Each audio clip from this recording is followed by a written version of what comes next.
50,000 downloads. I mean, what that tells me is that when the university community, when the Penn State community gets behind something, look out. There's no stopping us.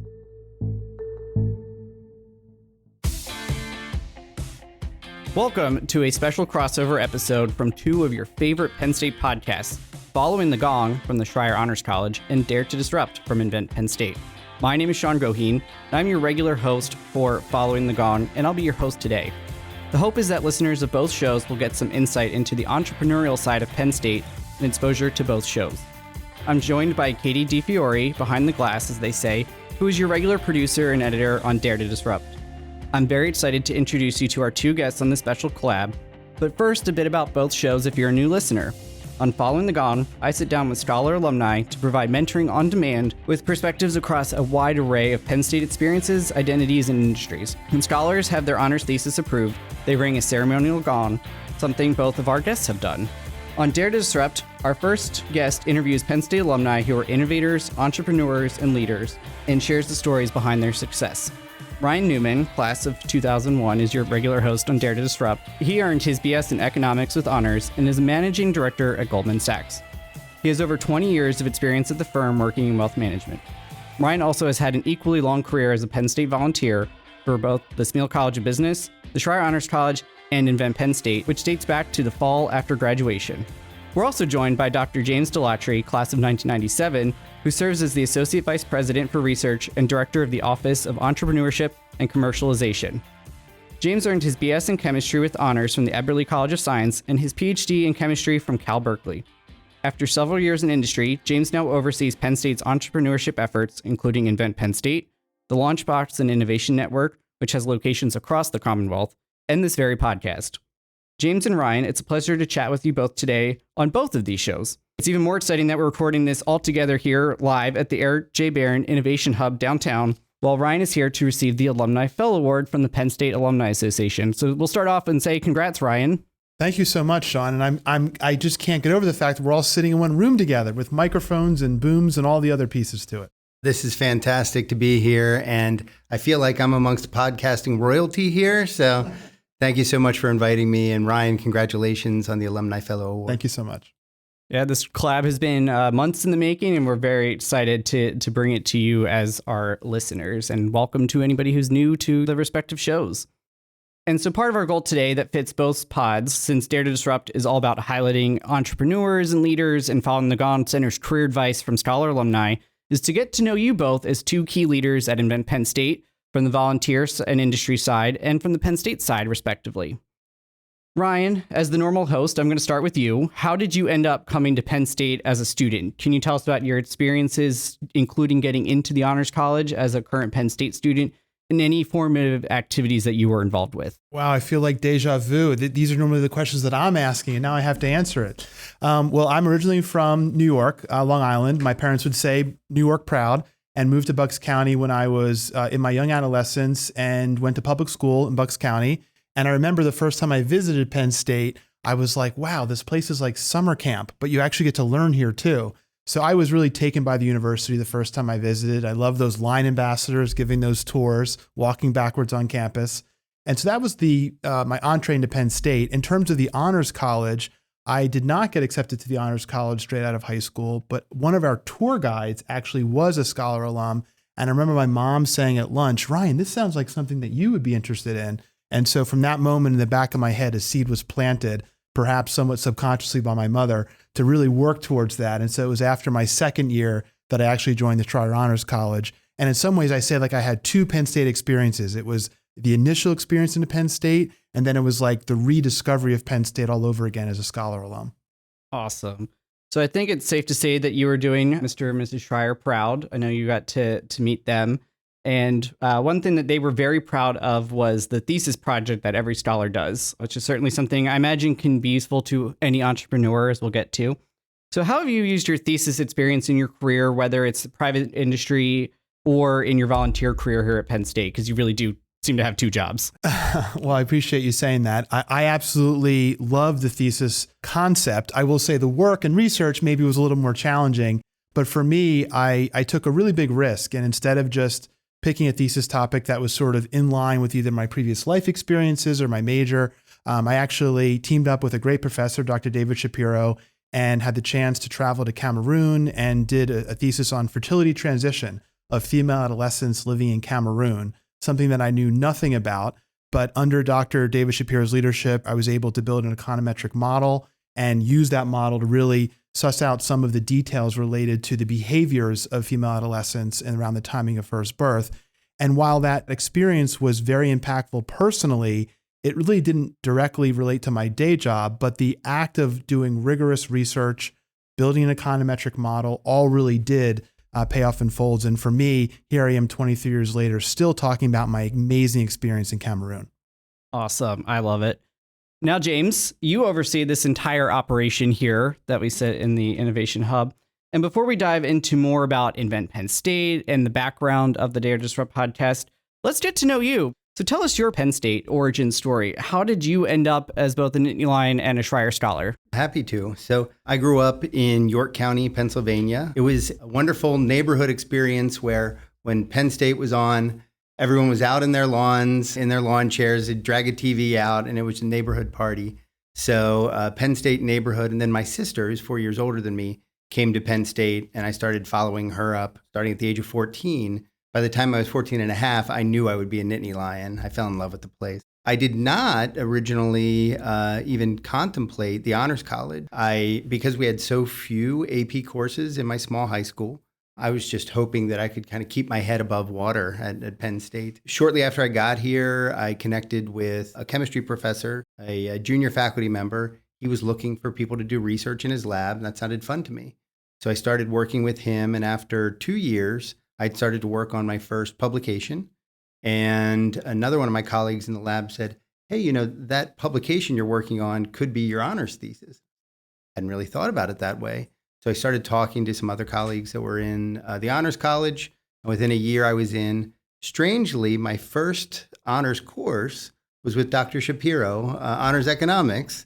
And that was my first introduction to business. It made me absolutely fall in love with business. So that is a wild coincidence that he was your thesis advisor. I had no idea. So not only was Dr. David Shapiro my thesis advisor, he was also at my wedding, which just shows you that the amount of time you spend together with your thesis advisor in college. So yeah, it was a great experience. And then having those research publications and experience in the laboratory was incredibly helpful when it was time to apply for graduate schools. So I think that work in the lab and my honors thesis distinguished me whenever it was time to apply. And so I was fortunate enough to get into Cal Berkeley. Awesome. Well, James, let's talk about that. How did you take the undergraduate thesis and roll that into your PhD research? Yeah, so I was focused on inorganic chemistry, crystals in particular, so studying the crystal structures of inorganic materials.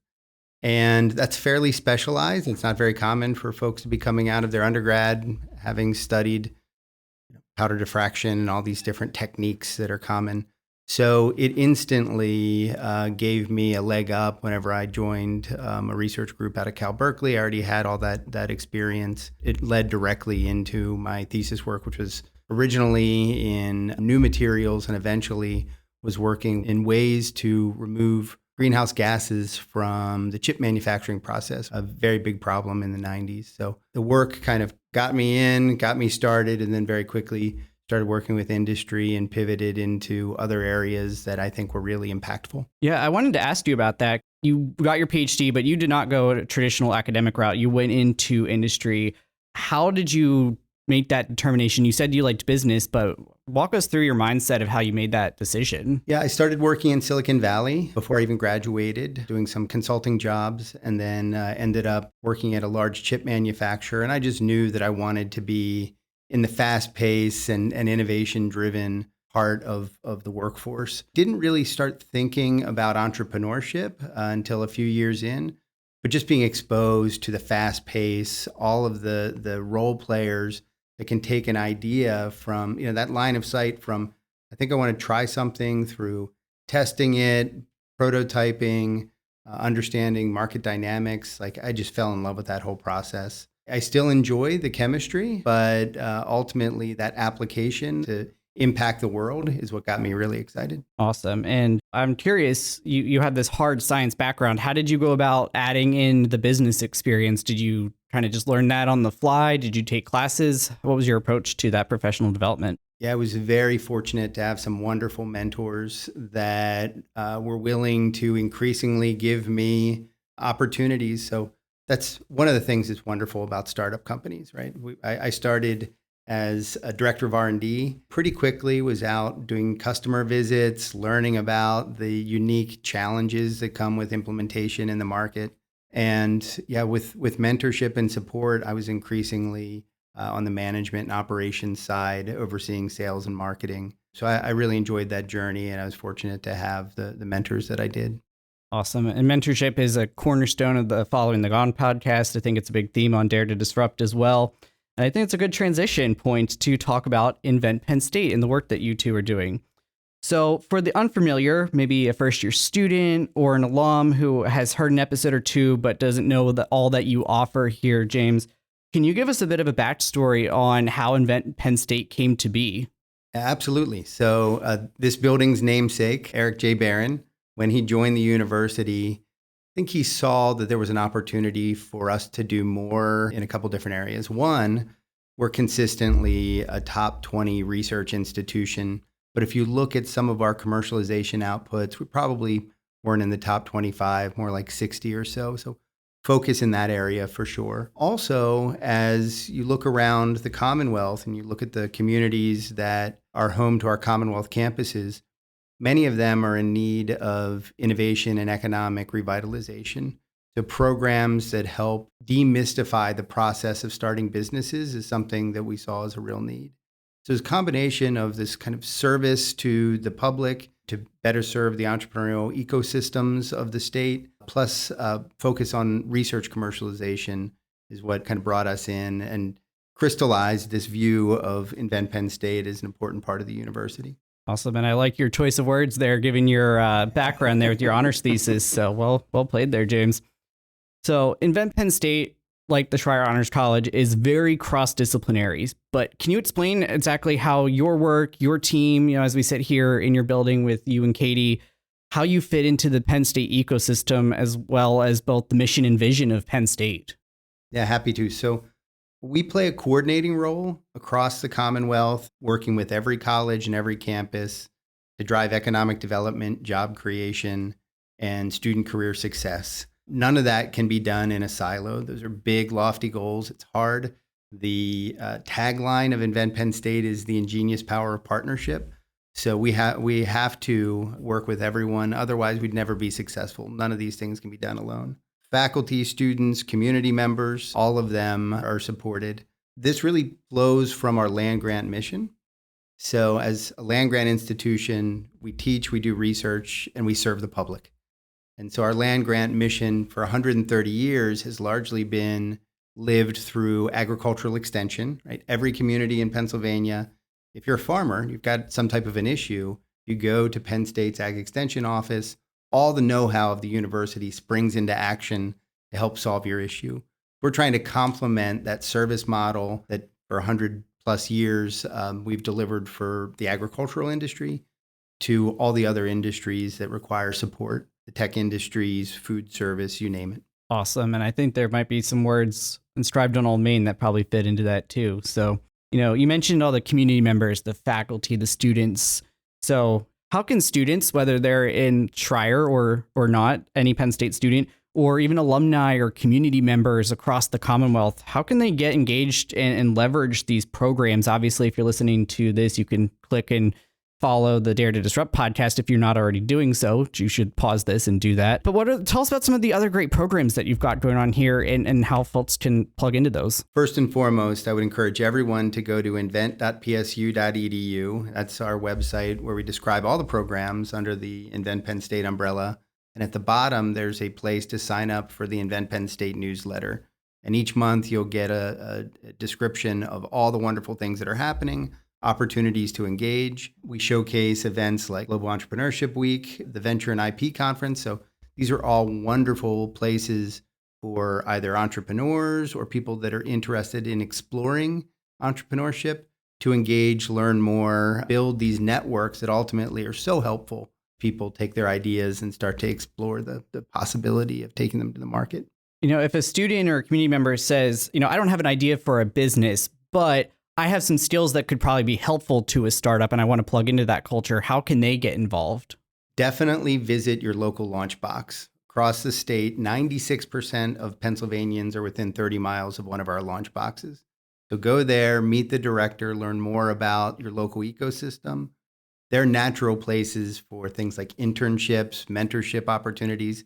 That's the link up point across our network. So definitely encourage people to find their local LaunchBox, go visit and take a tour. Perfect. And if you're in State College, it's right downtown here on Burroughs Street where we're recording this.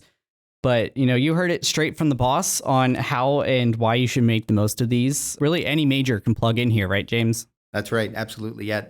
This is not limited solely to folks that are in business majors or engineering. We're seeing awesome business ideas and successful startup companies coming out of everything from anthropology through the arts. If you've got a passion about making an impact, entrepreneurship very often is a way to do that and have it scale. We're happy to talk to anyone from any background. I think that's awesome. Transitioning a little bit, Ryan, I mentioned in the intro, you work in private industry and you volunteer your time and energy to host Dare to Disrupt. And some of our folks listening today are quite familiar with your voice, but how did you get plugged in as a volunteer with Penn State? And then specifically, we mentioned SMEAL, Schreier Honors College, and Invent Penn State. Well, I appreciate you asking that question. I graduated in the spring of 2001, and by the fall of 2001, I was already coming back to campus. So my first inaugural trip back to campus was in the fall of 2001. And I remember thinking, it's so unusual to want to come back so quickly. But for me, I've always had this duality of being a teacher and a learner. And in some ways, I always say that teaching is the oxygen for my learning. And so with that as a backdrop, for me, I wanted to come back and to articulate to my fellow classmates what I had already started to learn just in the days, months, weeks after leaving State College. And I actually got my first formal mentee, a gentleman by the name of Trevor Walter, who's now a very senior executive at Sheets. And prior to that was a financial trader on Wall Street. And literally, he was the first mentee I had as a mentor. He was a first-year student. I had just graduated, and then the line continued on from there. So for me, I just never disconnected from Penn State. It was a continuous degree of connection because there were so many ways I could exercise so many muscles here at the university that quite frankly weren't yet being exercised in a working environment because I was obviously just sort of getting started. And then from there, got reconnected with the Schreier Honors College, joined the External Advisory Board, which was a chance to really provide some input to the Dean of the Schreier Honors College. And my experience with Invent Penn State, that really started in the later years. It was really, I have to give President Eric Barron a lot of credit, as I'm sure James does as well, for really just having this vision of what entrepreneurship and the role that it can play within a university as an economic engine, driving growth and change. And I do believe that so much of the future of Penn State sits at the heart of innovation, which is going to happen with entrepreneurship. So I received a visit from Dr. Eric Barron during his time. He expressed to me this interest of this idea of the Summer Founders Program, where we're basically creating an endowment for gifts to be able to support students who take a summer to work on their business ideas, as members of the Invent Penn State community would say, to de-risk those ideas, to then give them greater probability of success. And it was from there that I really started to latch onto this idea of combining all these different interests here at Invent Penn State. That is awesome. And I do want to ask a follow-up, Ryan. So you talked about, you stayed connected to Penn State, and obviously there's football and thon and some ways that people stay connected. But as a volunteer, how and why should somebody reconnect if maybe they've kind of gone and done their own thing, but they want to get reconnected and volunteer with the institution, whether at Invent Penn State or at a campus or one of the colleges or some other place across the university? I'm a firm believer that there's only really two sources of fulfillment in life, and that's to grow and to give. And so many of us are outgrowing in our profession, but the question we have to ask ourselves is, what are we doing to give? And for me, the greatest form of giving is mentorship. And when I talk to students at Penn State, when I talk to students on campus, the number one question they have for me is around what they want to do with their future. I was asked that question just today. And while I can try to answer that question in a group setting, you'd never do it justice the way that a one-on-one mentorship relationship does. So we have countless mentorship programs across this university, both at University Park and the various Commonwealth campuses, not to mention in all different academic departments and genres. And so it's never too early to become a mentor. And the greatest gift of all is that when you are mentoring a student, you're getting so much out of it and you're learning just as much as they are about yourself and them. Excellent. And I would also say you're never too old to be a mentee as well. So there's always lifelong learning, right? That's great. I'm looking at James, listening to him, and I'm wondering if maybe I can recruit him to be my mentor. I was thinking the same thing. Well, sometimes the best mentors, mentees teach each other something. So I think that's a nice back and forth there. Now, Ryan, in the space that I work in alumni relations, there's kind of this golden triangle, if you will, of time, talent, and treasure. And something you and I have talked about is, it's really important that entrepreneurs branch out into, we're talking about giving back of your time and your talent here, but mentoring with coaching the Summer Founders Program and students there. But it's also great if they become philanthropists. So question for both of you, why should they consider that? Yeah, certainly. So look, the reality is that students are in many cases financially struggling, right? They're having a hard enough time with just tuition and room and board, and it becomes almost impossible for them to consider how would they potentially, even if they have a great idea, launch a business on top of all the other obligations they have. And I just met with some students just before this session who expressed similar sentiments. And so what's amazing, and I think many entrepreneurs and successful folks would be surprised, is how few dollars go so far. And so the ability to create a scholarship or to endow some type of gift, whether it's for anything like I described earlier, the thesis research grant traveling to Cameroon, that required donor dollars to be able to pay for that plane ticket and pay for my room and board when I was living in Cameroon. So it could be in support of thesis research, but also in support of a new business idea, or simply dollars to help a student subsidize the cost of an internship in a foreign city where they don't have lodging available. So all of these things can be done. And what I always tell my friends and peers is it doesn't have to be a major gift to have major impact. The key is to do something and start somewhere. We've been very fortunate to have some alumni entrepreneurs make significant gifts to the university. And whenever they explain the rationale, the logic behind that, it traces back to wanting to pay it forward. They see themselves in the young students that they meet through programs like the Summer Founders Program. They get very excited about enabling that creativity, and they want to make sure that Penn State is a national player in entrepreneurship and innovation in tech startups. So they're paying it forward. They see an opportunity to give a gift and an opportunity that maybe they didn't have. So we're very thankful for them. And then with the financial support, when that's complemented by the mentorship, that really changes someone's trajectory. And we've got many examples of students that can trace back to engagement in programs like Summer Founders, working with people like Ryan. It changes their whole trajectory in life. Awesome. So James, if somebody wanted to help out students, whether through mentorship or through philanthropy or both, how can they get that conversation going? So we work closely with colleagues in university development. Heather Winfield from Strategic Initiatives is always happy to have those conversations. And we work closely to make sure that the time spent is equally weighted and valued as any contribution financially, because we think that the learnings that come from the mentorship are equal, if not greater, in terms of changing someone's life path. Awesome. Now, going back to the volunteerism side, right? We're talking time and the talent. Ryan, you've invested a lot on that side as well. And one of the ways you've captured that is with the Dare to Disrupt podcast. But, you're 20 episodes deep, 20 some episodes deep at this point.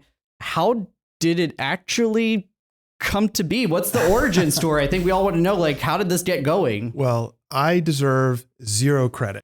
I will simply say that I was talking to some folks in development, Sean Miller and Rob Jackson, about this concept of having a successful entrepreneur in particular that I thought would make sense that the university needed to hear from, because quite frankly, there are some amazing entrepreneurs doing some incredible things out there. And so I went to my normal contacts and said, hey, we need to do a Zoom. I want to do a Zoom meeting with this person. And Sean and Rob quickly said, well, we actually have some other ideas in store for you. And a name of someone that up until that point was unknown to me became instrumental, not only to the ability for the podcast to even get done, but to be nearly as successful it is. And that's Katie DeFiore. So in walks Katie DeFiore. And quite frankly, I got nothing else to say about that, but I'm sure Katie can say a whole lot more. Well, Katie, do you want to step out from behind the proverbial glass and join the conversation here and add some more context to the story? Sure. So I'm a multimedia specialist with Invent Penn State. So what that means is I manage all of the storytelling that we do that comes out of Invent Penn State. So that's written stories, that's our videos, and most importantly, I think, and my favorite, the Dare to Disrupt podcast. And so kind of going back a little bit, I actually participated in Invent Penn State programming when I was a student and got really interested in entrepreneurship. And I actually started my own podcast when I was a student about student entrepreneurs. And so I started launching podcasts left and right while I was a student. I got the bug and knew it was what I wanted to do. And then after a few years after I graduated, I got reconnected with Invent Penn State and ended up in my current role. At the time, the role was mostly writing, but I was really itching to get a podcast going. And then James reached out to me about 2 years ago and said, hey, we have this really enthusiastic alum named Brian. He's interested in doing an interview series with successful alumni. What do you think? Do you think we could do that? And I said, I think we have a podcast. Let's do it. So I was delighted to meet Ryan, and we worked together to sort of figure out what we wanted it to sound like. I know I was really inspired by how I built this, a very popular podcast that does sort of the similar format as we do, interviewing successful entrepreneurs. But I really wanted to make sure we were focusing on the stories of the people who were on the podcast, because I think that's what people really latch on to. And that's turned out to be a really great approach for us. So over the past 2 years of the podcast, we've really fine-tuned and adjusted our method and found a way that we work together that really, really is successful. And so it's been really rewarding for me because I get to apply all my experiences I've had up until this point of launching podcasts. And when I was in college doing podcasting, I was sort of only doing 2 or 3 pieces of it, and not really putting all of it together. So it's really cool that in my full-time job, I now get to do that and have a podcast that is really successful and impactful. And Sean, I just have to chime in and say that at the risk of stating the obvious, there's no way that I could be involved in this podcast and have the degree of impact that we've had if I couldn't just, quite frankly, show up and hit record. And the only reason why I'm able to do that is because of our tremendously talented and multifaceted producer, Katie DeFiore. I mean, everything from sourcing the guests to the research, to the recording, to the editing, post-production. I mean, she is literally a walking wonder. I appreciate the compliment. So I was going to ask you about kind of how you two go about putting this together every month, because personally, as the alumni relations contact for the Honors College, I love that it's a Schreier scholar who is hosting and interviewing these great entrepreneurs every month. But it begs the question, taking that a step further, how do you actually go about this partnership? How do you make this happen every month? Because you've got entrepreneurs, and I've experienced 2 types of entrepreneurs working on my podcast. There's the ones who get back to you in 5 minutes, and then there's the ones that you have to track down. So how do you get on these people's calendars and make this great resource for our students and our alumni happen? Well, I mean, part of it is that we have a really supportive network at the university, and Ryan, of course, has a supportive network as well of people. So all of that combined ends up meaning that someone knows somebody, and we're able to make a very warm introduction to the people who end up being the guests on our podcast. And that's just been a really wonderful thing. But then, like you said, these are generally higher profile individuals who are very busy. And so that's why we are on a monthly release schedule as compared to a weekly or bi-weekly. Trying to find time for my calendar and Ryan's calendar and our guest's calendar to sort of overlap is sometimes a challenge, but we make it work, and it always works out. I would say another effective tactic is to send Ryan's bio and to say, hey, you get to spend an hour getting to know this person. And that definitely helps prompt the reply email. So I have to ask you two, normally, just like on mine, most of mine are recorded remotely. Yours are all recorded remotely. How does it feel to actually do this? You see the YouTube videos of people. How does it feel to do this in person? I think it's great. I'm such a huge fan of Katie's. And so anytime I get to spend in her presence is amazing. I think the setup today is really awesome. I mean, this is so cool looking. And I just think I look forward to future collaborations in person as well.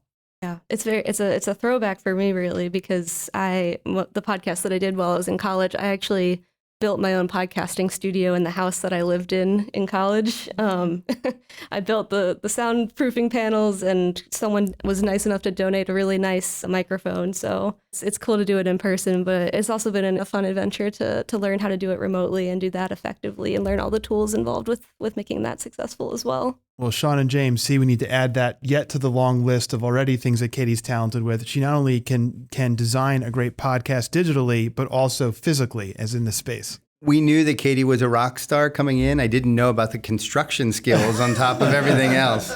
We need to get her in the makerspace after this. I actually have been taking welding classes down at Origin Labs.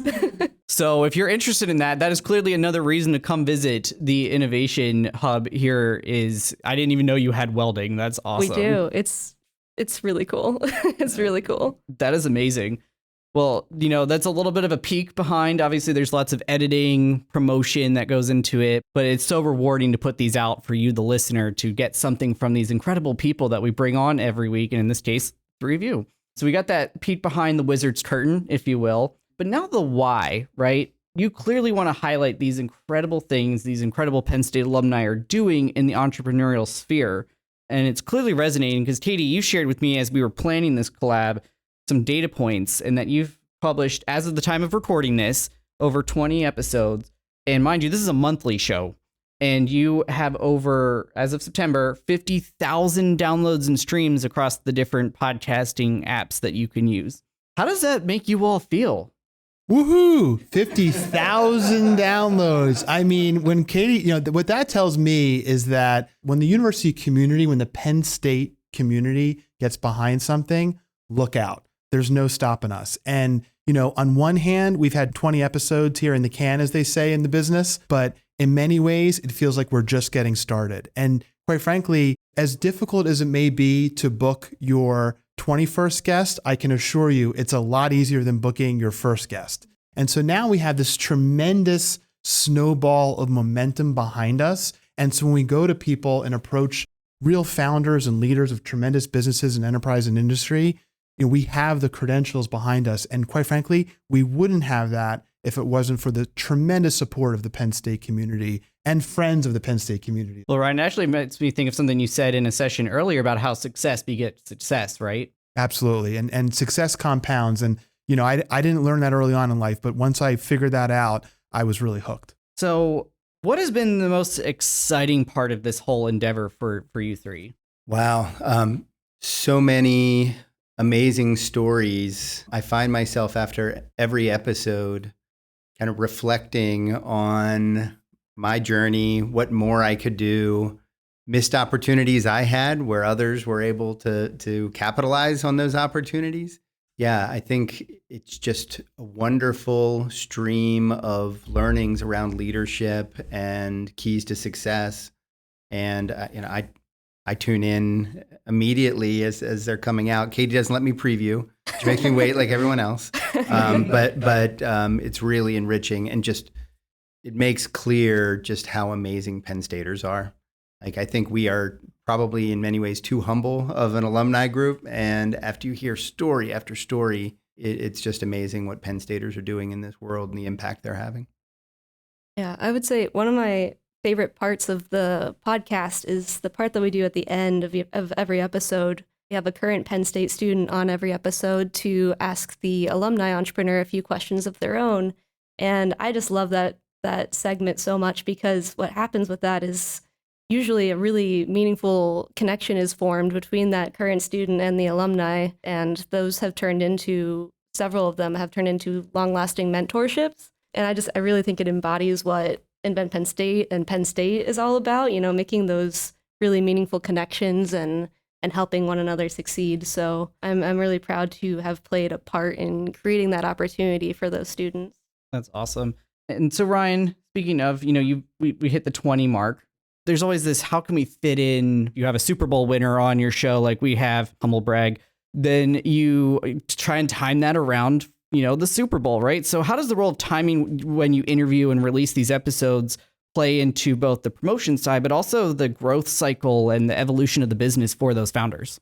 I appreciate you asking that. We really, the short answer is we have a lot more work to do on this. And I think it actually might be a thesis topic for somebody one day to sort of analyze the Dare to Disrupt podcast and the role of the founders, which is not really to say anything about our importance to them, but more along the lines of, if you capture the right founder or entrepreneur or Dare Disruptor, what you're really capturing is that momentary lightning in the bottle. And, I'm looking at Katie because it was our second podcast interview. We were just getting off the ground, and we had secured Mo Bende, the founder of Carrot, as one of our podcast guests, who another David Shapiro plug. He was in my honors econ class with David Shapiro as well. So I had fond memories of Mo. And the interview was scheduled for early October. And all of a sudden we get a message from his assistant asking if we can delay the interview until mid-October. And we were already under the gun to get the next episode released. We were super stressed. We're still trying to figure out all the mechanics, but obviously we're always at the will of our guests. And so of course we acquiesced. Well, sure enough, literally the day before we interview, which ended up being 2 weeks before the interview was released, Carrot announces that they are the latest company to become a unicorn founder. And so for those of our listeners who don't know, unicorn founder is like nirvana for any entrepreneur, which basically technically means they achieved a market valuation of $1 billion. And so on the one hand, we were really struggling ahead of Mo's delay of the release. On the other hand, once we found out that the reason why he held it up was to be able to announce that they're a unicorn founder, and for that to be our second guest, it was just extraordinary. And they've continued to go on to do amazing things, like having Serena Williams come in as a partner and investor in their business. And you think that would be just a one-time occurrence, but most recently we had Doug Wilbur on of Denim Social earlier in August, and that interview was recorded or released on August 8th, and a mere 2 weeks later, on August 30th, Doug's company Denim Social announces they're merging, which again is another great achievement in the eyes of an entrepreneur. And Doug had a really heartfelt, thoughtful post about that. So it just speaks to this idea that I don't think Katie and I, as amazing as Katie is, I don't think we deserve credit for necessarily timing the release of our podcast, but when you're talking to the right people, great things happen. Yeah, it's definitely a challenge because if you had waited a little bit longer on that one, you have another cool announcement, but also shows that hey, you capture a moment in time with the guests. So I think that's pretty cool. Now, you two spend a great deal of time preparing the interviews because really, for a 30-minute or a 60-minute podcast episode, there's probably triple that in prep, right? All the work goes in on the front end to make sure that you're having a good listening experience. But I'm sure you've encountered quite a few things that you just were not expecting during your interviews. Was there anything kind of out of left field that comes to mind? Absolutely. Every one of the interviews we record has some element of an unexpected surprise. And there's so many I could name. It's like asking to choose among your favorite children. Not possible. But two that come to mind are, we had an amazing speaker, Susan Robinson, who has been a TED Talk speaker, has over 1 million views on TED Talk. And she talked about this concept of rejecting the label of being disabled, and how she talks about how she failed at being disabled and she's legally blind. And, even though our podcasts are all audio, we record them on video. And so I was just a little concerned at my ability to connect with Susan. I wanted the interview to go so well. It was one of our earlier interviews, and I wasn't sure if I was going to be able to connect in the same kind of way. And it was just extraordinary. Her podcast literally is one of our highest listened to episodes because she has such a following and she's so incredible.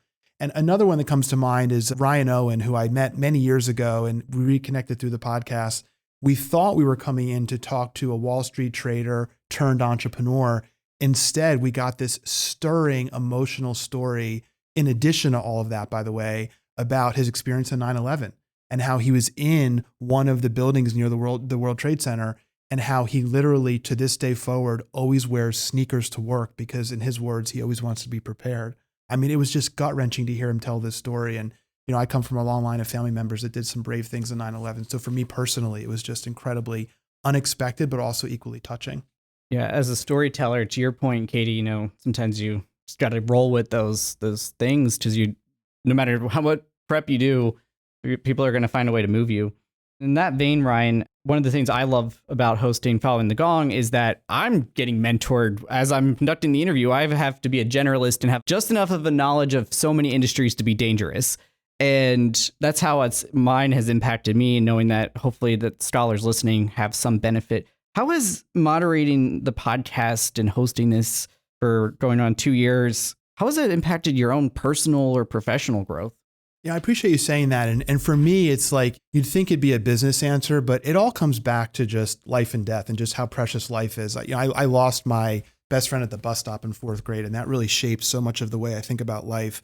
And, 2 podcast guests in particular touched me in this way and really educated me. One was Doug Leach of Ascension Recovery Services, who's a huge Penn State supporter. And, Doug talked very candidly about dealing with anxiety as a student at Penn State and the coping mechanisms that he had to turn to be able to achieve that outcome.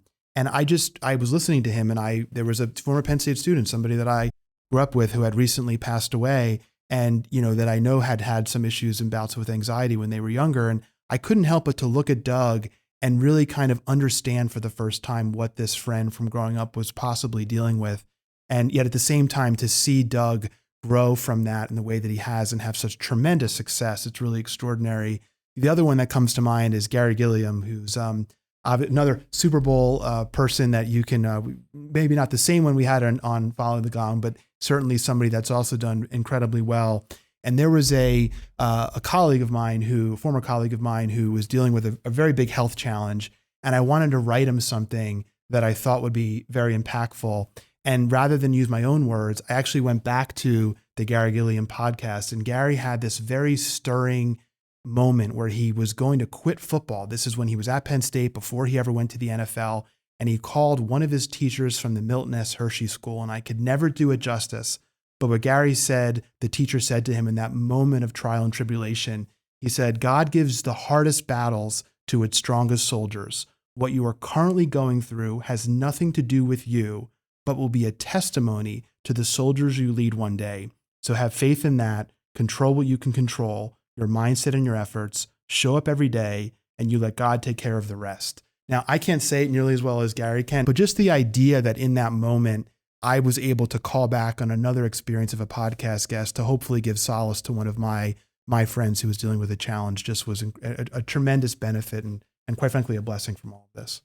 Yeah, and if I could add, I think it just really speaks to Ryan's interviewing ability that he's able to make these guests comfortable enough in this interview environment, right? Because no one loves being interviewed. I mean, I guess some people do, but most people get a little nervous and don't necessarily want to get to that, really vulnerable place and share those kinds of stories. But Ryan's able to do these interviews and get these individuals to feel comfortable enough to share these stories that I think are, the key to why our podcast is successful. So it's just always phenomenal hearing each of these individual stories of challenges that they faced and how they've overcome them. Absolutely. You two do a great job of kind of taking what should just be a business case and taking it to the next level and taking it deeper. And so that's something to be proud of. But if you went back to the beginning and could change one thing, what would you do differently? Wow, that's such a hard question to answer because honestly, I feel like the podcast and the whole experience has so outstripped my expectations of what I thought this was. So honestly, for me, I'm going to give kind of a cop-out answer, which is simply to say, I wish I met Katie sooner, because maybe I wish James knew what I was thinking, so he could have tapped me into Katie and all the great resources of Invent Penn State. But the lesson I do take to heart what you're saying, Sean, about how does this relate to other entrepreneurs or other people listening. And I would simply say, if you have a great idea, don't wait. I mean, again, back to that example of the friend at the bus stop. If that taught me anything about life, it's don't wait for tomorrow that which you can do today. It's very interesting. I think I was very lucky in college to have been told pretty early on that what I was doing with podcasting was entrepreneurial. And so that sort of allowed me to enter into this whole world of entrepreneurship with open arms. And I think that's a key takeaway that people can have from this is maybe that something that you're doing, something that you're working on, a project, whatever it may be, is probably more entrepreneurial than you think it is. If you're out there looking for the resources and you're out there trying to put your idea into action, then that's entrepreneurship right there at its core. I'll add that Universities are based on wonderful storytelling in the classroom. And what I think we've learned, and probably learned it a little too late, is how important storytelling is to bring together alumni, friends of Penn State, mentors, mentees. Good storytelling is just amazing. And I'm glad that we have this incredible team committed to doing that on a regular basis. It just amplifies all the wonderful things that are happening, not just at Penn State, but across our alumni base. Ryan, did you ever envision yourself hosting a podcast? How do you fit this in with what I'm sure is more than 40 hours a week at work? Well, the only way I fit this in is because of Katie DeFiore, which I think we've covered. But in terms of, if I've ever envisioned myself doing, I guess I would say I really aspire to live by that Einstein quote that he said he was not smarter than everyone else. He was just passionately curious. I do have an insatiable curiosity. And in particular, I feel like I have an insatiable curiosity to learn about people. And so when we hit record on that podcast, we've got a list of questions that Katie has aptly prepared, but so much of where we go with the conversation is a function of the guest. And so for me, when it becomes a labor of love, you want something done in life, ask a busy person. So something I always like to ask in the tail end of following the gong is to talk about your biggest success and the biggest mistake you've made and what you've learned from those experiences in a way that those listening can also learn something from that experience. So I'd love to have Ryan and James, if you can answer that question. Wow, that's a doozy. I can go first only because I talk about this incessantly to Penn State students. My biggest mistake/failure was going back to that tour of Penn State and seeing those line ambassadors give that tour. The little seed that was planted by my mom that said, maybe you could be in the scholars program one day. She also planted another seed that said, you'd be great at giving tours at Penn State.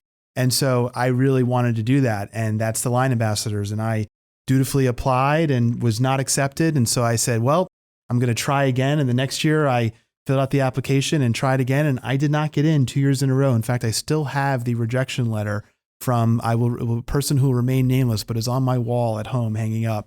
And I hung it intentionally because at the time it was such a it was a crushing blow. It felt like the biggest failure that ever could possibly come.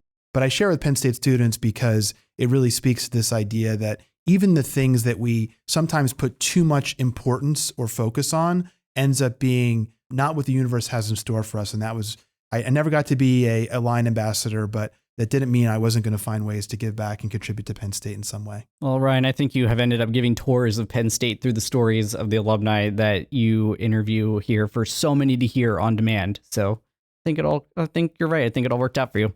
I love that, Sean. I still don't have a line ambassador license plate, but I'll take that. James, what about you? I was a Lion ambassador, and I feel bad. I feel badly. I don't believe I was on the selection committee. I think you graduated before Ryan was a student, so you're off the hook. Therapy session will begin when the podcast ends. The walking backwards part is very hazardous, so I just want you, I'm glad that you never had to endure that. Taking advantage of all the opportunities that Penn State had was life-changing for me, but I could have done more. And I look back at several clubs. I look back at other ways that I could have started to pay it forward earlier. I was taken aback by the fact that a year after you left the university, you were already giving back. It didn't even occur to me. So I could have done more because Penn State gave so much to me. I'm trying to make up for lost time now. You're doing a great job, James. You're incredible. You're a great asset to Invent Penn State and the broader Penn State community. And the day I met you, and especially the day you introduced me to Katie, who I give you credit for obviously hiring, was really life-changing in my Penn State journey. So we have 3 questions left for everybody. What's a final piece of advice that you would give for each Penn State student, alumni, or fan who's listening who want to take the leap into something out of their comfort zone and pursue it, be it a business, a podcast, a career change, or something else? Well, for me, I would simply say, to quote a famous quote that I don't know who it's originally attributed to, but I've heard it the most by a motivational sports psychologist named Dr. Rob Gilbert, which is simply, it's the start that stops most people. So what are you waiting for? I love that. I would say be vulnerable. These things are hard. And if you lean in to the people that are around you, that are there to support you, you will go so much farther faster than you ever imagined. So on Following the Gong, as I mentioned in the intro, we like to say that it's mentoring on demand. And Katie, you talked about storytelling on the Dare to Disrupt podcast. And, there's really only so much we could cover here. I feel like we're just scratching the surface of both your stories and that of Invent Penn State and the impact that you're having on the Commonwealth.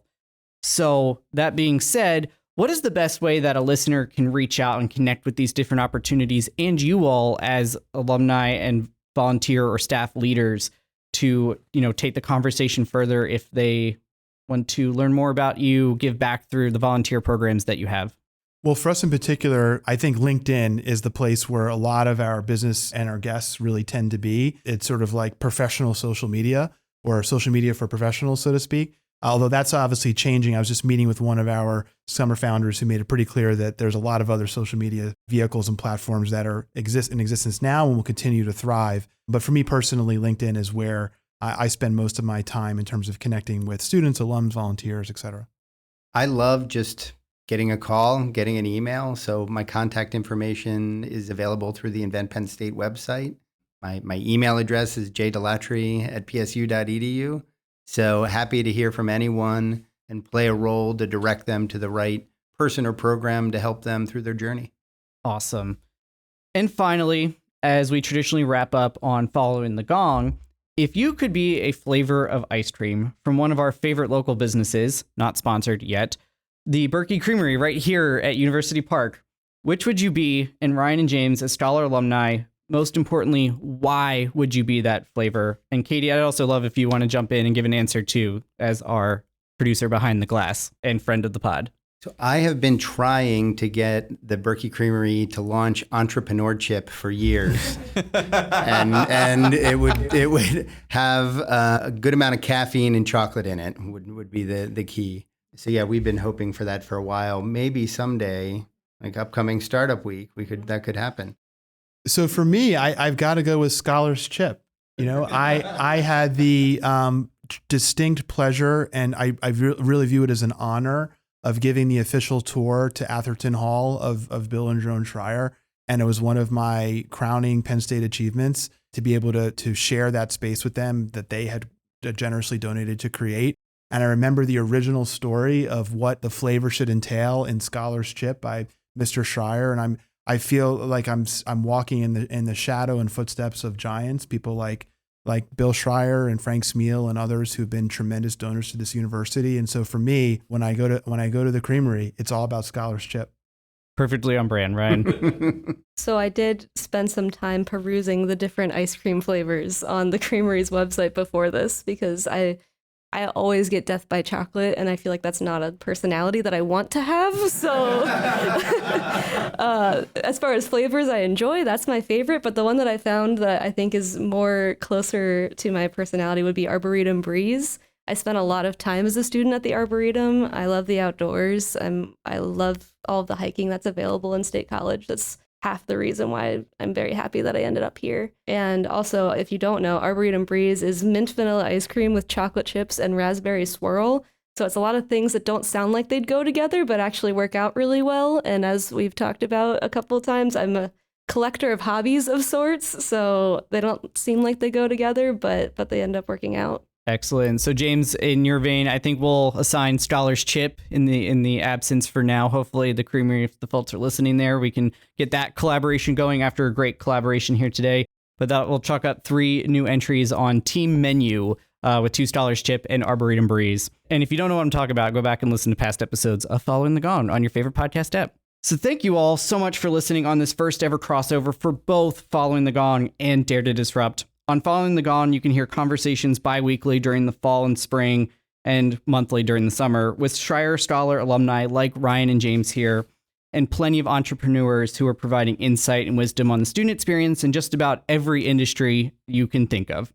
On Dare to Disrupt, you can hear Ryan with Katie's production discuss with Penn State alumni entrepreneurs their stories and advice monthly.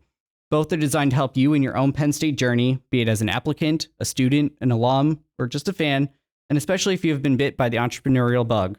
Be sure to check out both shows and follow, like, or subscribe, whatever verb the app uses, on your favorite podcast platform. You can learn more about both the Schreier Honors College and Invent Penn State at shc.psu.edu and invent.psu.edu, respectively, as well as our social media threads. With that, I'll let James Delattre, fearless leader of Invent Penn State, and Ryan Newman, your Dare to Disrupt host, have the final words today. Well, thank you so much for having me. This has been so much fun. Just really wonderful. Ryan, thank you for everything you do for Penn State. Congratulations again on your Alumni Fellow Award. It's so well deserved. So thank you. Well, I'm so grateful for the time. And Sean, great job with the interview. I love having the chance to sit across of our fearless producer, Katie DeFiore, and James Delattre. Without James, there would be no Katie, which means there would be no Dare to Disrupt. So thank you so much for having us. This episode was produced and edited by Katie DeFiore. If you haven't already, be sure to subscribe to Dare to Disrupt wherever you listen to podcasts and look out for next month's episode. Thanks for listening.